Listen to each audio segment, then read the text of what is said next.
یہ ریکارڈنگ بھی دیکھ لیتے ہیں شروع ہو گئی ہے کہ نہیں. چلیں ریکارڈنگ شروع ہو گئی ہے. بسم اللہ الرحمن الرحیم.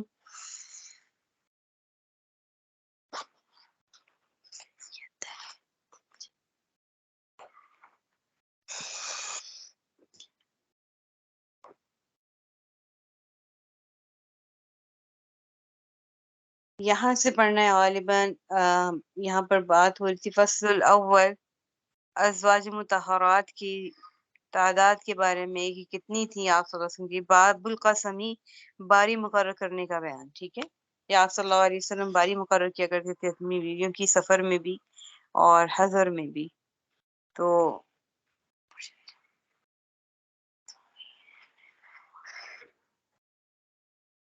جی حدیث نمبر 2 ہے. یہاں سے پڑھیے. وعنہا قالت کان رسول اللہ صلی اللہ علیہ وسلم اذا اراد سفرا اقرا بین نسائه. یہیں سے ہی پڑھنا ہے. جی اسی حدیث کو پڑھ لیجیے.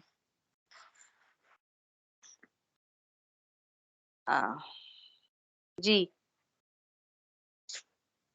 کون پڑھے گا آپ میں سے؟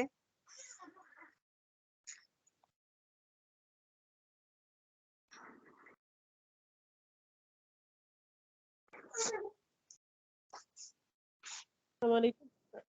وعلیکم السلام. جی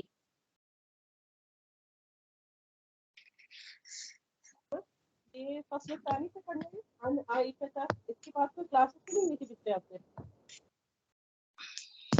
جی آواز نہیں آ رہی. کیا کہہ رہے ہیں؟ ابھی آ رہی ہے مجھے. یہ اب آ رہی ہے. ٹھیک ہے. یہ عن عائشہ ان النبی صلی اللہ علیہ وسلم. یہاں سے پڑھنا ہے. جی یہیں سے پڑھیے. یہیں سے پڑھیے.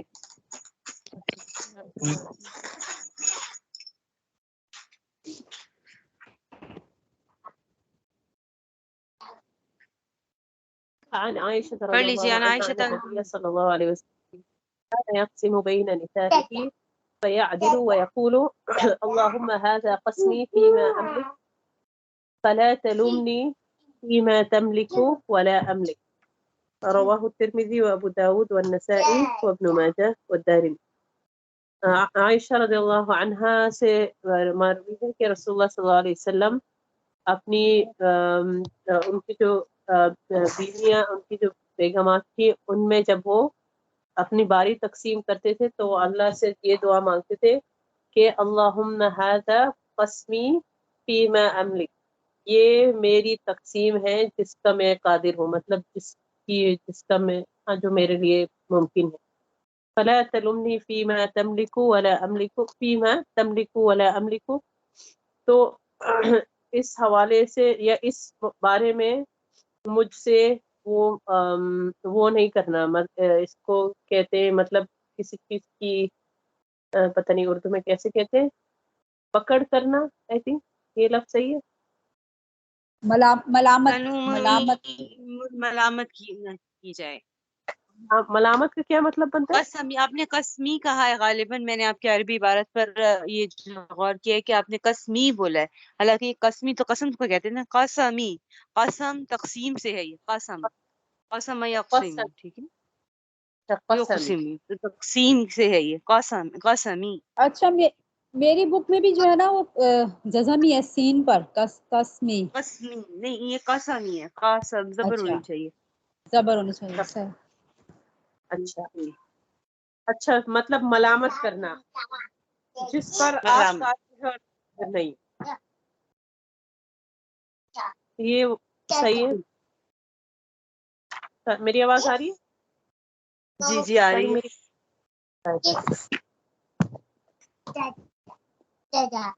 بولیے. جی کریں ترجمہ. دوبارہ سے ترجمہ کریں.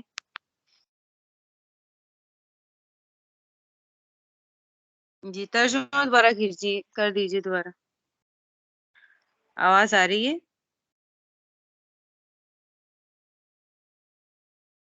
جی آواز آ رہی ہے. فریہ کی طرف شاید نیٹ ورک کا کوئی مسئلہ ہے, وہ لیفٹ ہو گئی ہیں. اچھا چلیے میں کر لیتی ہوں. بسم اللہ الرحمن الرحیم. عن عائشہ ان النبی صلی اللہ علیہ وسلم كان يقسم بين نسائه ويعدل ويقول اللهم هذا قسمي فيما املك ولا تلومني فيما تملك ولا املك. حضرت عائشہ رضی اللہ عنہ سے روایت ہے کہ رسول اللہ صلی اللہ علیہ وسلم اپنی بیویوں میں تقسیم کرتے تھے اور عدل کرتے اور فرماتے اللہ ہی میری تقسیم ہے جس کا میں مالک ہوں، مجھ کو ملامت نہ کر اس میں جس کا تو مالک ہے اور میں مالک نہیں. یعنی دل کا جو معاملہ ہے اس میں مالک نہیں ہوں، یعنی دلوں کو پھیرنے والے اللہ کی ہی ذات ہے نا. یا مقلب القلوب ثبت قلبی علی دینک کی دعا ہم پڑھتے ہیں کیونکہ دل ہمارے کس کے اختیار میں ہے؟ اللہ کے اختیار میں ہے. اور ایک انسانی اختیار جو دیا گیا ہے کہ فعلی طور پر انسان جو کچھ چیزوں کا مکلف کیا گیا ہے اس میں انسان کو اختیار دیا گیا ہے. اس اختیار کے علاوہ ایک دل کا جذبہ ہے کہ جو انسان کا بدلتا رہتا ہے اور اتار چڑھاؤ ہوتا ہے اور کسی کی طرف زیادہ مائل ہوتا ہے. تو یہ میرے دل کا معاملہ ہے، وہ میرے اختیار میں نہیں ہے کہ میں کسی ایک بیوی کی طرف زیادہ جھک جاؤں اور محبت کا پہلو اس کے لیے زیادہ ہو جائے. اچھا یہاں پر باری مقرر کرنا، دعا جو کی وہ اپنی بیویوں کے پاس جانے کی باری مقرر کرنے کے بارے میں فرمایا اور ان کا نان نفقہ دینے میں فرمایا کہ ان کے پاس جاؤں گا، باری مقرر کروں گا اور نان نفقہ ہے اس کا جو میں خیال رکھوں گا تو اس کے بارے میں مالک ہوں. اور جس کا میں مالک نہیں ہوں، یعنی جو میرے دل میں جو جذبات پیدا ہو رہے ہیں، لا املک کسی ایک بیوی کے لیے.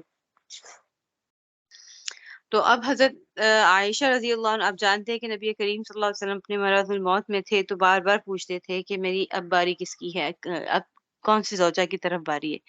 تو پھر حضرت عائشہ رضی اللہ عنہ چاہتے تھے، ان کی بیویوں نے یہ دیکھا کہ آپ صلی اللہ علیہ وسلم وہ چاہتے ہیں کہ حضرت عائشہ رضی اللہ عنہ کی طرف جو ہو.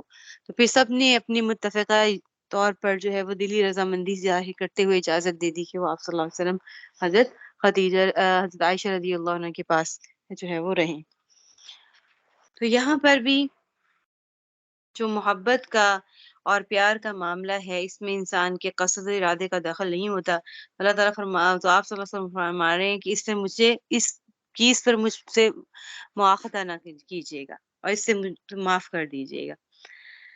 اچھا اب یہاں پر وہ کہ جس کی شخص کی ایک سے زائد بیویاں ہوں تو اس پہ لازم ہے کہ وہ وہاں پر ان کے پاس جائے اور ان کا نان نفقہ پورا کرے، عدل کرے، ٹھیک ہے.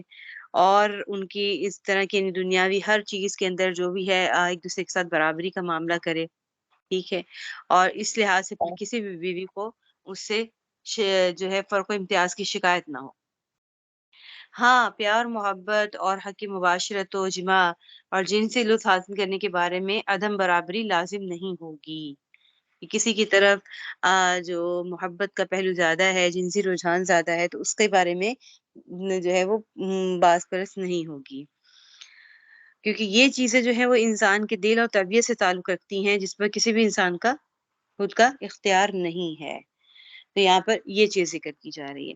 آگے حدیث شریف پڑھیں بھی، اگر فریحہ ہیں تو ٹھیک ہے، ان کے علاوہ بھی جو پڑھنا چاہیں پڑھ سکتے ہیں، ٹھیک ہے. فریحہ تو ماشاءاللہ خود پیش ہو جاتی ہیں، تو آپ لوگوں سے بھی میری درخواست ہوتی ہے کہ آپ بھی خود کہا کریں کہ اب میں پڑھوں گی، ٹھیک ہے. چلیے جی پڑھیے، کون پڑھے گا؟ میں یہ ایک حدیث پڑھتی ہوں پھر اگلی والی فریہ پڑھیں گی، وہ لمبی ہے. جی جی چلیے جی.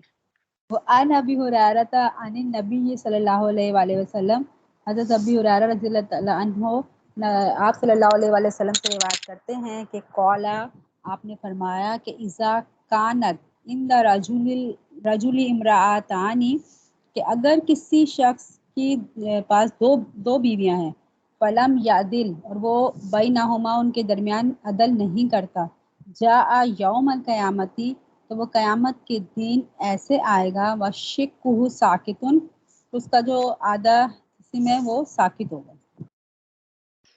جی آدھا جو دھڑ ہے وہ ساخت ہوگا. آپ صلی اللہ علیہ وسلم ابو ہریرہ رضی اللہ عنہ سے روایت ہے کہ نبی کریم صلی اللہ علیہ وسلم نے فرمایا کہ جس کے پاس دو بیویاں ہوں اور ان میں عدل نہیں کرتا ہو تو وہ قیامت کے دن آئے گا، اس کا آدھا حصہ نہیں ہوگا. ٹھیک ہے. تو عدل و برابری کا وہی معاملہ آ گیا کہ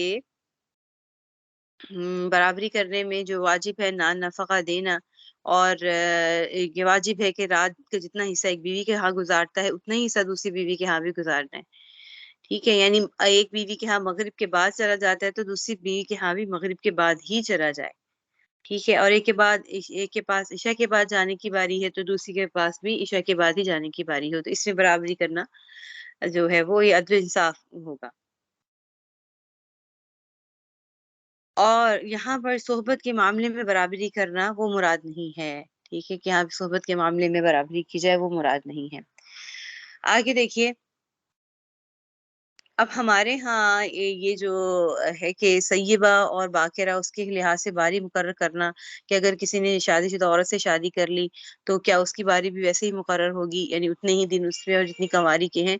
تو ہمارا مسلک یہ ہے اس بارے میں کہ سب کے حقوق برابر ہیں، چاہے سیبہ ہو، نئی ہو، پرانی ہو، مسلمان ہو یا اہل کتاب میں سے ہو، سب کے حقوق یہاں پر برابر ہیں، ٹھیک ہے، تو اس کو اس طریقے سے کیا جائے گا۔ آگے پڑھیں، الفصل الثالث عن عطاء قال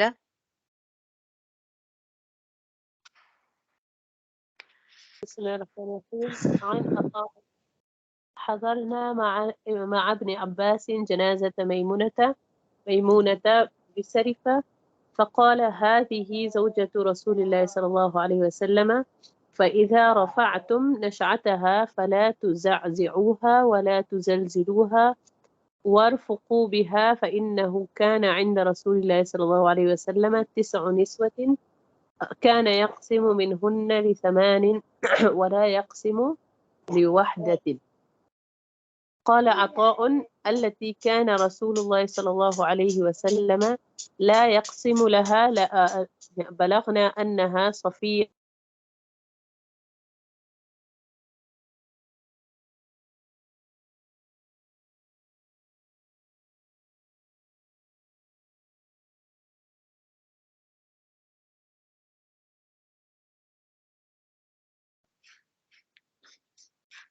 جی ان کے ہاں واقعی وہ سگنل کا مسئلہ لگ رہا ہے، ٹھیک ہے، اور وہ پھر وہ لیفٹ ہو گئی ایک حساب سے۔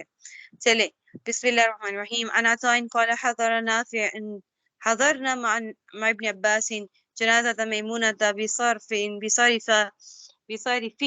صارف جگہ کا نام ہے، فقال هذه زوجة رسول الله صلی اللہ علیہ وسلم فإذا رفعتم نعشها فلا تزعزعوها ولا تزلزلوها وارفقوا بها فإنه كان ندى رسول الله صلى الله عليه وسلم 9 نسوة كان يقسم منهن ل8 ولا يقسم لواحدة. قال عطاء التي كان رسول الله صلى الله عليه وسلم لا يقسم لها بلغنا أنها صفية وكانت آخرهن موتا ماتت بالمدينة، متفق عليه. وقال رزين قال غير عطاء هي سودة وهو الصح، وهبت يومها لعائشة حين أراد رسول الله صلى الله عليه وسلم طلاقها فقالت له أمسكني قد وهبت يومي فقالت له أمسكني فقد وهبت يومي لعائشة لعلي أن أكون من نسائك في الجنة۔ حضرت عطا رضی اللہ عنہ سے روایت ہے کہ ہم ابن عباس کے ساتھ صرف مقام پر حضرت میمون علیہ السلام کے جنازہ میں حاضر ہوئے۔ ابن عباس نے کہا کہ رسول اللہ صلی اللہ علیہ وسلم کی زوجہ ہیں، جب تم ان کا جنازہ اٹھاؤ تو مت ہلاؤ ان کو اور نہ جنبش دو، آہستہ اٹھاؤ اور ان کی تعظیم کرو۔ آپ صلی اللہ علیہ وسلم کی 9 بیویاں تھیں، 8 کے لیے باری تقسیم کرتے اور 9ویں کے لیے تقسیم نہ کرتے۔ عطا نے کہا وہ جس میں آپ صلی اللہ علیہ وسلم باری تقسیم نہیں کرتے تھے وہ صفیہ تھیں، اور صفیہ سب سے آخر فوت ہوئی ہیں مدینہ میں، یعنی سب سے آخر میں فوت ہوئی ہیں مدینہ میں۔ رزین نے کہا کہ عطا کے سوا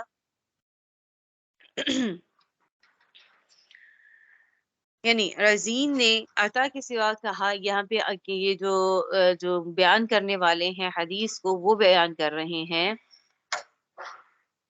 وقال رزین قال غیر عطا، یعنی ان کے علاوہ نے کہا، عطا کے علاوہ نے رزین جو رزین تھے راوی وہ کہتے ہیں کہ عطا جو راوی ہیں ان کے علاوہ کسی اور نے بتایا کہ وہ جو تھیں وہ حضرت صفیہ نہیں تھی، یہ سعودہ، وہ سعودہ تھیں کہ جن کی تقسیم باری نہیں کی جاتی تھی۔ اور یہی سب سے اصح قول ہے، یعنی سب سے صحیح قول یہی ہے، اسی کو مانا جاتا ہے۔ کیونکہ انہوں نے اپنا دین حضرت عائشہ رضی اللہ عنہ کو دے دیا تھا۔ جب آپ صلی اللہ علیہ وسلم نے ان کو طلاق دینے کا ارادہ فرمایا تو انہوں نے کہا کہ مجھ کو اپنے نکاح میں ہی رہنے دیجئے، میں قیامت کے دن میں اپنا دین عائشہ رضی اللہ عنہ کو بخشتی ہوں اس امید پر کہ میں جنت میں آپ کی بیویوں میں سے ہوں۔ ٹھیک ہے، حضرت میمونہ رضی اللہ عنہ کے بارے میں بات ہوئی کہ ان کی وفات صرف کے مقام پر ہوئی۔ یہ حضرت ابن عباس رضی اللہ عنہ کی خالہ تھیں اور ان کے والد کا نام حارث تھا اور ماں کا نام ہندا، اور خود ان کا نام براہ تھا، کہ حضرت میمونہ کا، لیکن آپ صلی اللہ علیہ وسلم نے ان کا نام میمونہ رکھا، یہ نام آپ صلی اللہ علیہ وسلم نے ان کے لیے رکھا۔ پہلے یہ حضرت مسعود بن عمر کے یہ جو پہلے یہ جو ہے وہ کافر ہی تھے کوئی، یہ مسعود بن عمر کے نکاح میں تھی، پھر ابو وہم کے ساتھ ان کی شادی ہوئی اور ان کا پھر آپ صلی اللہ علیہ وسلم کے ساتھ ذی سن 6 ہجری میں صرف کے مقام پر ہی جو مکہ معظمہ سے 8 میل کے فاصلے پر وہاں پر نکاح ہوا۔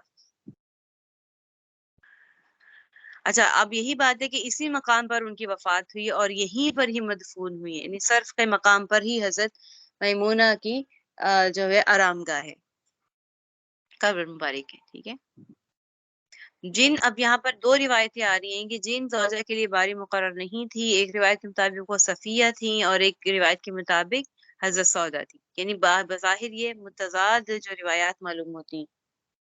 تو لیکن اصل میں جو تحقیقی بات ہے وہ یہ کہ حضرت سودا رضی اللہ عنہ تھی۔ اس کے حوالے سے ہم پہلے بھی حدیث پڑھ چکی ہیں کہ انہوں نے حضرت سودا رضی اللہ عنہ نے آپ صلی اللہ علیہ وآلہ وسلم کو یہی کہا، فرمایا تھا کہ میری باری آپ عائشہ رضی اللہ عنہ کو دے دیجیے۔ اب یہاں پر جو یہ ذکر ہو رہا ہے کہ وَكَانَتْ آخِرُهُنَّ مَوْتًا مَاتَتْ بِالْمَدِينَةِ، آپ صلی اللہ علیہ وسلم کی بیویوں میں حضرت صفیہ رضی اللہ عنہ کا سب سے آخر میں مدینہ میں انتقال ہوا۔ ٹھیک ہے، اب یہاں پر دیکھیں ازواج مطہرات میں سے کس زوجہ مطہرہ کا سب کا انتقال کب ہوا، یہ دیکھ لیجیے۔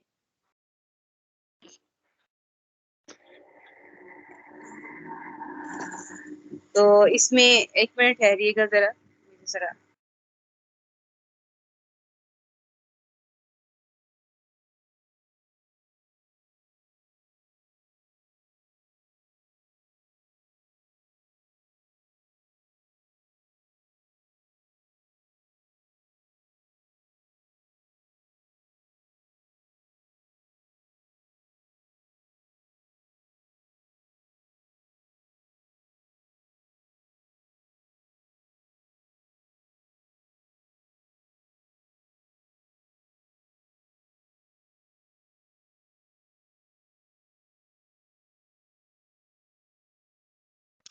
جی، یہاں پر اب دیکھیے کہ کس زوجہ مطہرہ کا انتقال کب ہوا ہے۔ تو حضرت جو کتاب ہیں صاحب مواہب، انہوں نے لکھا ہے کہ حضرت صفیہ رضی اللہ عنہ کا انتقال 50 ہجری میں رمضان المبارک میں ہوا، اور بعض کہتے ہیں کہ ان کا انتقال حضرت معاویہ رضی اللہ عنہ کے دور میں یعنی سن 52 ہجری میں ہوا، بعض کہتے ہیں 55 ہجری میں ہوا، اور وہ جنت البقیع میں مدفون ہوئی ہیں۔ حضرت میمونہ رضی اللہ عنہ کا انتقال 51 ہجری میں، اور بعض کے مطابق یعنی 66 یا 63 ہجری میں ہوا ہے۔ حضرت عائشہ رضی اللہ عنہ نے مدینہ میں 57 ہجری میں وفات پائی تھی، اور بعض کہتے ہیں کہ یہ ان کا 58 ہجری تھی جس میں انہوں نے وفات پائی۔ حضرت سودا رضی اللہ عنہ 54 ہجری میں وفات پائی۔ حضرت حفصہ رضی اللہ عنہ نے 50 ہجری میں، اور بعض کے قول کے مطابق 41 ہجری میں یعنی 41 ہجری میں حضرت حفصہ رضی اللہ عنہ نے وفات پائی تھی۔ حضرت ام سلمہ رضی اللہ عنہ نے 59 ہجری میں، اور ام حبیبہ رضی اللہ عنہ نے 44 ہجری میں وفات پائی۔ ٹھیک ہے، حضرت زینب بنت جہش نے 20 ہجری میں وفات پائی تھی، اور بعض علماء کے مطابق 21 ہجری میں، جبکہ حضرت جویریہ رضی اللہ عنہ نے 50 ہجری میں انتقال کیا۔ حضرت خدیجہ رضی اللہ عنہ کا انتقال تو آپ صلی اللہ علیہ وسلم کے کی موجودگی میں ہی یعنی ہجرت سے پہلے ہی ان کا انتقال ہو گیا تھا. اور حضرت زینب بنت خزیمہ ان کا انتقال نبی کریم صلی اللہ علیہ وسلم کی زندگی میں ہی ہو گیا تھا. ٹھیک ہے. تو یہ بتائے گی. اب یہاں پر جو اس تفصیل کو دھیان میں رکھتے ہوئے دیکھیں حضرت صفیہ رضی اللہ عنہ کا انتقال سب سے آخر میں ہوا ہے. تو یہ بات کیا ٹھیک ہے، جبکہ کچھ کا 57 اور 67 ہجری میں بھی ہوا ہے. تو یہاں پر وہ بتاتے ہیں یہ صحیح نہیں ہے. اور اگر اس چیز کو دیکھا جائے کانت، جو کانت کی جو ضمیر ہے اس کو ہم کس پر لے کر جائیں؟ دیکھیں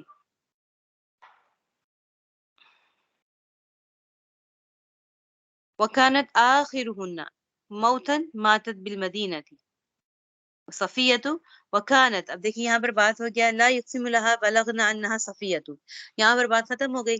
وَكَانَتْ آخِرُهُنَّ، وَكَانَتْ کی جو ضمیر ہے اگر اس طرف لے کے جائی جائے یعنی حضرت میمونہ علیہ السلام کی طرف، ٹھیک ہے، تو بھی بات صحیح نہیں ہوتی، کیونکہ بعض علماء کے مطابق حضرت میمونہ کا سن وفات کیا تھا 66 ہجری تھا یا 63، تو یہ زیادہ صحیح سمجھا جاتا ہے. تو یہاں پر ازواج مطہرات میں ان کا پھر سب سے آخر میں انتقال ہونا ثابت ہو جائے گا. اور پھر یہ لیکن یہ بات اس عبارت کے خلاف نہیں مطابق نہیں بنتی کہ ماتت بالمدینہ تھی. حضرت میمونہ کا انتقال صرف کے مقام پر ہوا اور یہاں پر بالمدینہ تھی، ماتت بالمدینہ سے مناسبت نہیں بن سکتی. ٹھیک ہے.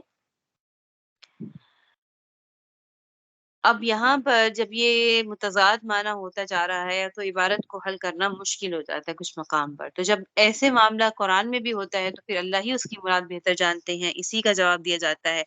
اسی طریقے سے فقہ کرام کے بھی اور محدثین کے بھی جب اقوال آپس میں ٹکرا رہے ہوں کہ نہیں ایسے ہوا ہوگا، کیا پتہ وہ پہنچنے میں علم میں، کیونکہ یہ ذرائع تو نہیں تھے نا ایڈوانس ذرائع کی کرنٹ سچویشن پتہ چل جائے اور ہر ایک چیز کی خبر اس کے ٹائم پہ مل جائے، یہ تو چیز نہیں تھی. تو جس کو جیسے خبر پہنچی اس نے ویسے ہی اپنی کتاب میں لکھ دیا. اس لیے اس کی بہتر جو صورت ہے وہ اللہ ہی جانتے ہیں، وہ جانتے ہیں کہ کن کی سب سے آخر میں وفات ہوئی تھی آپ صلی اللہ علیہ وسلم کے ازواج میں سے. ٹھیک ہے. آگے دیکھیں باب عشرت النساء وما لكل واحدة من الحقوق.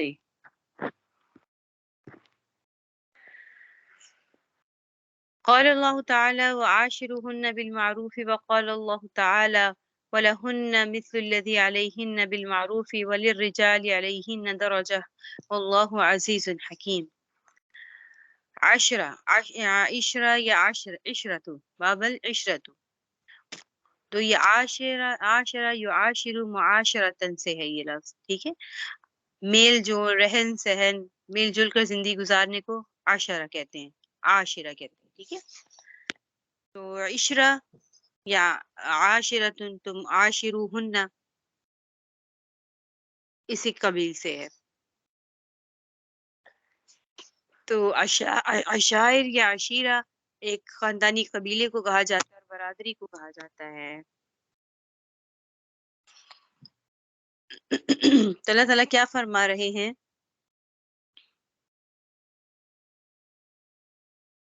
وَلَهُنَّ مِثْلُ الَّذِي عَلَيْهِنَّ بِالْمَعْرُوفِ کہ ان کے ساتھ بھی ویسا ہی معاملہ کیا جائے.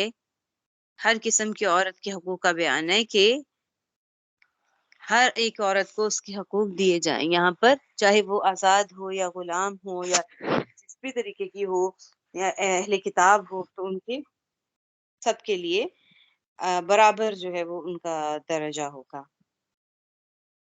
اور مرد کا درجہ ایک درجہ مرد اس سے اوپر ہیں درجے میں، ان سے بڑھے ہوئے ہیں. تو مردوں اور عورتوں دونوں قسم کے افراد کو اس میں جو وَلِكُلِّ وَاحِدٍ کا لفظ استعمال ہوا ہے، عشرۃ النساء وَلِكُلِّ وَاحِدَةٍ مِّنَ الْحُقُوقِ یعنی دونوں میں سے ہر طرح کی عورت کے حقوق اور دونوں کے حقوق کا ذکر کیا جائے گا. ٹھیک ہے. چلیے جی اب کون پڑھے گا اس کو؟ الفصل الاول عن ابی ہریرہ. جی دوبارہ فریحہ آ گئی ہیں. اب قائم دائم رہیں گی یا پھر بھاگ جائیں گے آپ؟ السلام علیکم. جی السلام علیکم. وعلیکم السلام. آج آپ بے وفائی کر رہے ہیں ہمارے ساتھ بار بار. ٹھیک ہے چلیے بسم الله الرحمن الرحيم. وعن أبي هريرة رضي الله عنه قال قال رسول الله صلى الله عليه وسلم استوصوا بالنساء خيرا فإنهن خلقن من ضلع وإن أوعج شيء في الضلع أعلاه فإن ذهبت تقيمها فإن ذهبت تقيمه كسرته وإن تركته لم يزل أعوج فاستوصوا بالنساء متفق علیہ. ابو ہریرہ رضی اللہ عنہ سے مروی ہے کہ رسول اللہ صلی اللہ علیہ وسلم نے فرمایا کہ عورتوں کے ساتھ اچھا سلوک مطلب اچھے طریقے سے رہو، اس لیے کہ وہ رب کو آئی تھنک پسلی بولتے ہیں، پسلی صحیح ہے لفظ؟ جی کیونکہ وہ بالکل پسلی سے بنائی گئی ہیں، یا ہاں پسلی سے پیدا کی گئی، اور پسلی کا جو سب سے ٹیڑھا حصہ ہوتا ہے وہ اس کے اوپر کا حصہ ہوتا ہے، اوپر والی پسلی. ٹھیک ہے. تو اگر تم اس کو سیدھا کرنا چاہو گے تو وہ ٹوٹ جائے گی، اور اگر تم اس کو چھوڑ دو گے تو اس کا ٹیڑھا پن کم نہیں ہوگا، مطلب وہ ویسے ہی ٹیڑھی رہے گی. ہاں جی تو عورتوں کے ساتھ اچھا سلوک کرو، مطلب اچھے سے رہو. بالکل. آپ کی طبیعت ٹھیک ہے؟ آپ کی آواز سے لگ رہا ہے آپ کے ساتھ تو پھر زکام کا مسئلہ ہے. انتی مسقوم.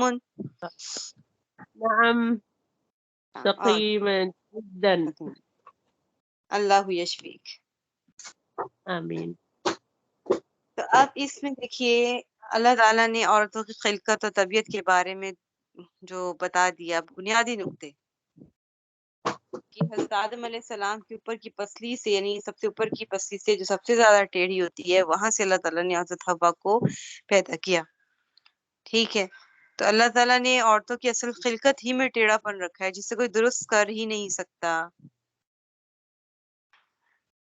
اب دیکھیں جس طریقے سے پسلی کا حال ہے کہ اگر کوئی اسے سیدھا کرے گا تو سیدھی نہیں ہوگی بلکہ ٹوٹ جائے گی، اور اگر اس کو اسی حالت پر چھوڑ دیں گے تو وہ پھر ہمیشہ ٹیڑھی رہے گی. تو اسی طریقے سے ٹھیک عورتوں کا یہی حال ہے کہ ان کی اصل خلقت ہی میں کچھ ٹیڑھا پن ہے، یعنی ان کے اعمال اور اخلاق میں کچھ کجی پائی جاتی ہے، کمی پائی جاتی ہے. اس لیے اگر مرد چاہیں کہ ان کی اس کمی کو اور ان کی کو دور کرنا چاہیں، درست کرنا چاہیں، تو وہ اس میں کامیاب نہیں ہو سکیں گے بلکہ اس کو توڑ ڈالیں گے. توڑنے سے مراد کیا ہے؟ طلاق دینا ہے. یعنی اب عورت میں ٹیڑھ پن ہے. اب یہ دیکھیں اللہ تعالیٰ نے خلقن رکھ دیا. اب آپ یہ کہیں کہ طبی طور پہ نہیں، آپ اتنی اطاعت شعار ہوں، اور ٹھیک ہے حدیث میں بھی ذکر ہے کہ عورت کو اس طریقے سے اپنے شوہر کا اطاعت کرنی چاہیے ہر معاملے میں، لیکن اتنی ہو جائیں کہ آپ کی اپنی کوئی بات ہی نہ ہو اور آپ بس اس طریقے سے، یہ خلقن اللہ تعالیٰ نے نہیں رکھا. یعنی عورتوں میں یہ اتار چڑھاؤ ٹیڑھی پستی سے ہونے کی وجہ سے رکھا کہ یہ ٹیڑھ پن ہے ان کے اندر، اور ان کے اس ٹیڑھ پن کے اندر ہی خوبصورتی ہے، اور اسی کو لے کر جو ہے وہ تم ان کے ساتھ گزارا کر سکتے ہو. اور اگر اس کو سیدھا کرنے کی کوشش کرو گے تو اس پسلی کو توڑوا دو گے، اور اس سے مراد کیا ہے؟ طلاق دینا ہے. یعنی یہ حالات پیش آ جائیں گے کہ طلاق دینے کی نوبت آ جائے گی. تو لہٰذا عورتوں سے اگر فائدہ اٹھانا ہے، ان کو کارآمد رکھنا ہے، تو اسی صورت میں ممکن ہے کہ ان کو ان کے جو خلقی جو جس پہ تخلیق ہوئی گئی ہے ٹیڑھے پن پر ان کو چھوڑ دیا جائے. تو یہاں پر یہی بات ہے، اس حدیث کا حاصل کیا بنتا ہے کہ عورتوں کی اصلاح کا اور ان کی درستگی کا جو معاملہ ہے وہ بہت پیچیدہ اور نازک ہے، اور ان کی غلطیوں پر اور ان کی کوتاہیوں پر سخت اور غیظ و غضب کیا جائے، اور یہ والا معاملہ کیا جائے تو اس سے بچنا چاہیے، بلکہ ٹھنڈے دل سے مرد کے اندر یہ بات ہونی چاہیے کہ غور کرے کہ اگر اس معاملے میں اگر غلطی ہوئی ہے، اگر اس عورت سے ہو گئی ہے تو اس کو معاملے کو کس طریقے سے سدھارا جائے گا. تو اگر اس ٹیڑھے پن کو، عورت کے ٹیڑھے پن کو درست کرنے کے لیے اگر سختی سے کام لے گا تو اس کا انجام کیا ہے؟ طلاق کی نوبت ظاہر ہوگا، اور وہ ان عورتوں کے لیے بھی تباہی کا باعث، اور ان مردوں کے لیے بھی تباہی کا باعث ہے، اور ان بچوں کے لیے بھی تباہی کا باعث. ٹھیک ہے، اس لیے عورتوں کے ساتھ نرم معاملہ رکھو، ان کے ٹیڑھے پن پر صبر کرو۔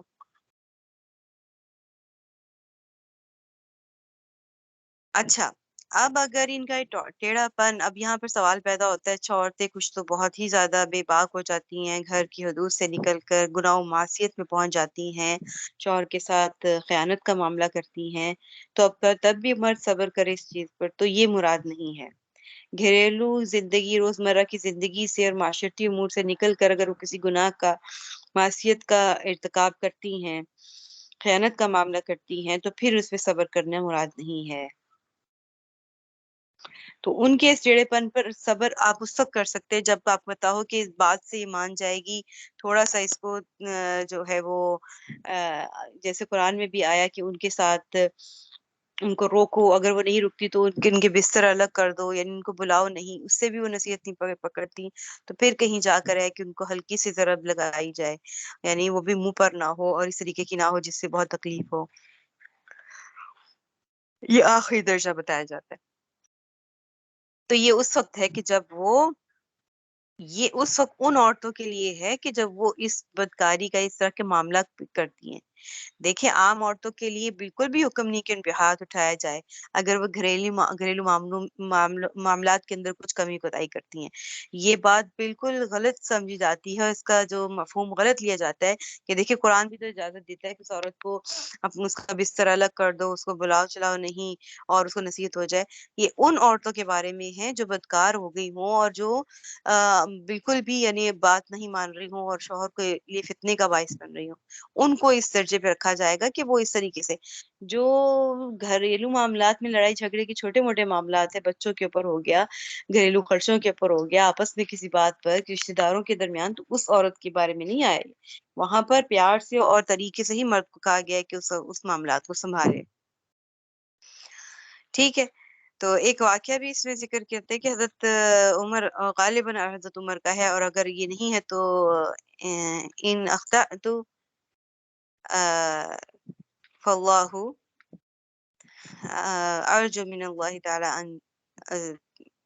ان ہوا استغفرنی۔ اوکے، سو اس چیز کو دیکھیے آپ کہ اللہ تعالیٰ نے جب عورت کے اندر اس چیز کے ٹیڑھے پن کو رکھا، اور جب یہ بات اس طریقے سے ہے تو اب اسی پر ہی اس کو سیدھا کرنے کا حکم نہیں ہے، اس پہ کیا حکم ہے کہ عورتوں کے ساتھ اچھا معاملہ کرو، اور مرد کے اندر اتنی برداشت اللہ نے رکھی ہے اور اس کو ایک سمجھ بوجھ رکھی ہے کہ اس معاملے کو صحیح طریقے سے ہینڈل کر سکتا ہے۔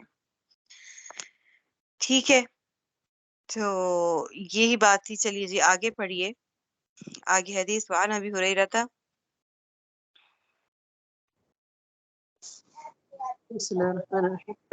وعنه قال رسول الله صلى الله عليه وسلم إن المرأة خلقت من ضلع لن تستقيم لك على طريقة فإن استمتعت بها استمتعت بها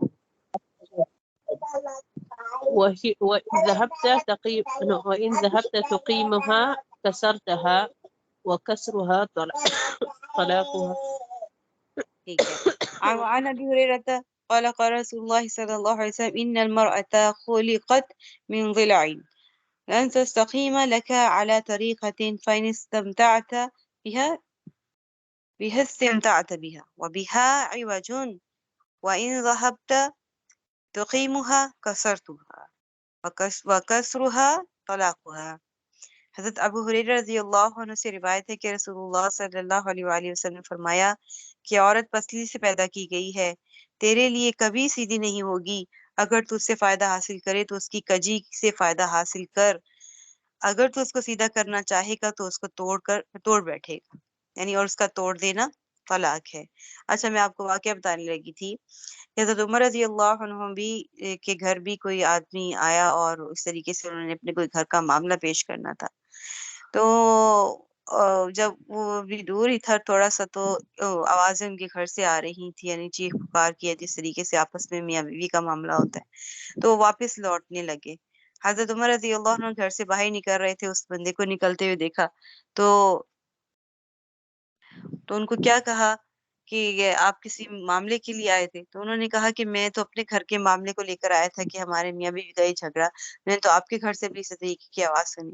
انہوں نے کیا فرمایا کہ یہ ہمارے اتنے یعنی ہمارے بچوں کو پالتی ہے اور ہمارے گھر بار کو اور امانت داری سے سب کچھ دیکھتی ہے، تو کیا ہم اتنا بھی برداشت نہیں کر سکتے اس کو؟ ٹھیک ہے، تو یہ چیز ہے، یہ میں آپ کو پوری سند کے ساتھ نہیں بتا رہی، یہ اس طریقے سے ہے معاملہ، یہ مستند ہے یا نہیں ہے، یہ شاید کسی بزرگ کا واقعہ ہو یا حضرت عمر رضی اللہ عنہ کا ہی واقعہ ہو، ٹھیک ہے، تو اس کی سند ابھی مضبوط مجھے معلوم نہیں۔ چلے، یہ جو ترغیب کے باب میں ایسی باتیں بھی کارآمد ہو جاتی ہیں، تو یہاں پر ہے کہ ہرگز سیدھی نہیں ہو سکتی۔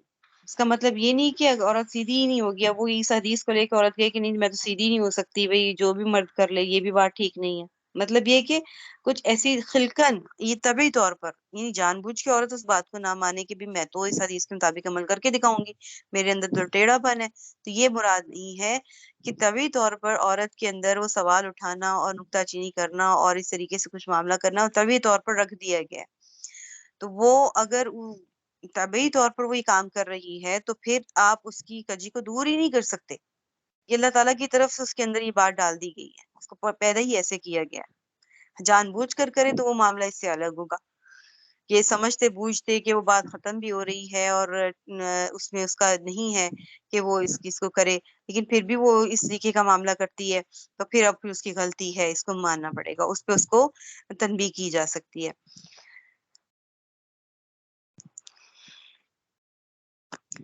تو عورت کی یہ جو حالت بدلتی رہتی ہے کس طریقے سے کہ کبھی وہ شکر گزاری کی راہ شکر گزار ہوتی ہے اور کبھی شکر گزاری کی راہ کو چھوڑ کے ناشکری کا راستہ اختیار کر لیتی ہے، کبھی وہ بہت فرما بردار اور اطاعت گزار ہوتی ہے، اس پہ چلتے چلتے پھر نافرمانی کر بیٹھتی ہے، کبھی وہ بہت قناعت پسند ہو جاتی ہے، بہت طریقے سے کفایت کے ساتھ مال کو خرچ کرتی ہے، اور کبھی وہ لالچ اور ہرس کا معاملہ کرتی ہے اور اس طریقے سے کبھی کر دیتی ہے، کبھی بہت فضول خرچ ہو جاتی ہے کہ جو مال کو ضائع کرنے کے معاملے میں آتی، ٹھیک ہے، کبھی وہ بہت امانت داری سے چلتی ہے ہر معاملے میں، لیکن کبھی وہ کسی معاملے میں خیانت کر جاتی ہے۔ تو یہ والے تغیرات پیدا ہوتے رہتے ہیں، تو اس کے لحاظ سے اس عورت کو تنبیہ کی جائے، لیکن اس کے ساتھ اس طریقے کا معاملہ سختی کا نہ کیا جائے جس سے اپنے رشتے کو ہی ختم کرنے کی نوبت آئے، ٹھیک ہے۔ چلیے جی، یہیں تک ہی اپنا مطالعہ رکھتے ہیں، انشاءاللہ تعالیٰ کل اگلی حدیث سے شروع کریں گے، ٹھیک ہے، کوئی سوال ہے تو پوچھ لیجئے۔ یہ والی سب حدیث جو ہے وہ آدمیوں کو پڑھانی چاہیے بس۔ جی بالکل پڑھانی چاہیے، بالکل ٹھیک کہہ رہے ہیں، کیونکہ وہ یہی تو سمجھتے نہیں کہ ہمارے معاشرے کا یہی تو المیہ ہے کہ ہر چیز عورت کے پر آ کے حکم آ کے ختم ہو جاتا ہے، وہ حدیث جی معلوم تو ہو جو عورتوں کے بارے میں ان کی بتائی گئی ہیں، چلے کم ہی صحیح لیکن معلوم جی تو ہونے چاہیے نا، جیسے ہم نے مہر کے بارے میں پڑھی حدیث، جی نکاح کے جی باب میں پڑھی، طلاق کے باب میں پڑھی، تو میرا تو خیال ہے کہ آپ چلے ہمارے مرد نہیں پڑھ سکے، ہم اپنے بیٹوں کو تو تیار کریں نا کہ ان کی شادی کرانے سے پہلے ان کو یہ احکامات پڑھا دیں، جی، ٹھیک ہے، نہیں میں تو اپنے بھی بیٹوں اپنے کو۔ ہسبینڈ کو پڑھاتی ہوں یہ والی حدیث۔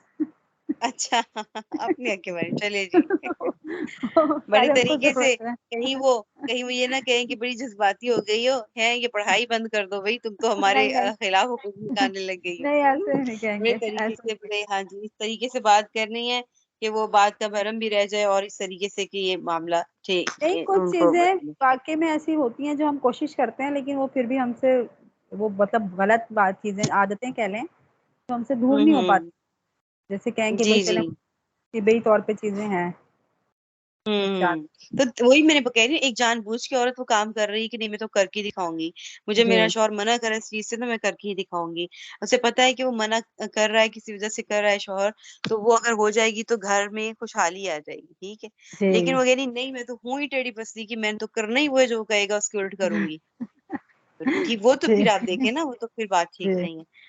ہاں ایک جی طبی طور پہ ہو جائے بات، اس کے منہ سے نکل جائے برداشت کر کر کے، کبھی وہ عورت ہوتی ہے کہ وہ بول پڑتی ہے، پھٹ پڑتی ہے کسی وجہ سے، تو اب وہ سارے کیا دھرے پہ پانی پھر جاتا ہے، وہ جو پانی پھر جی جاتا ہے وہ سمجھے کہ ٹیڑھی پسلی کی ہے، ہمارا گھر سنبھالتی ہے، بچوں کو سنبھالتی ہے، سب کچھ کرتی ہے، ایمانداری سے چل رہی ہے، وفاداری کا پہلو کر رہی ہے، چلو اس کو معاف کر دیتے ہیں اس پہلو پہ، ٹھیک ہے۔